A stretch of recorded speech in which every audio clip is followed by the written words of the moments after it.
Bir Namrat erning ayoli hovli supurgili chiqibdi va sirtda kiyimlari jul-jul uch buvayni ko'rib qopti. Turqidan qo'rsqining ichib, holidan ketay deb qolganligini ko'rib, ularni uyga kirib tamoq yeyishga taklif qildi. Bu uch buvay tangla. Yo'ldishingizdan so'rab beqing, u qo'shilamdi yo'q debdi. Yo'ldishi bo'lsa, nihoyat xushal holda, albatta bo'ladi. Hojatmanlarga yordam qo'limizni sunish qilishga tegishli ish emasmi? debdi.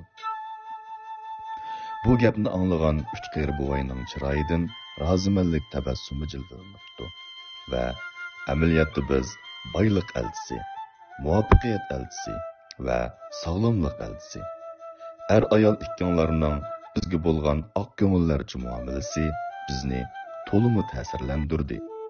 Biz uchimizdan qaysimiz o'yinlarga kirsak, sizlar shu narsadan andisha qilmay yashaysizlar.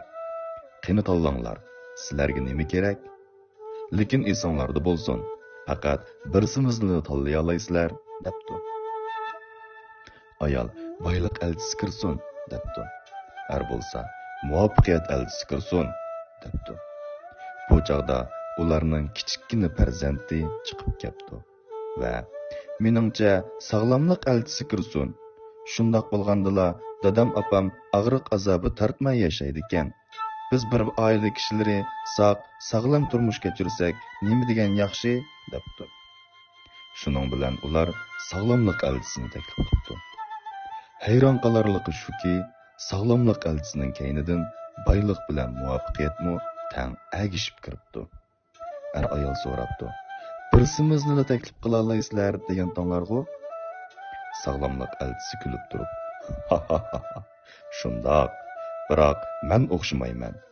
Faqat meni tanlagan joyga boylik bilan muvaffaqiyatmi agishib keladi. Chunki sog'lomlik bo'lmasa, boylik bilan muvaffaqiyat hammasi asqatmas narsalar emasmi? debdi.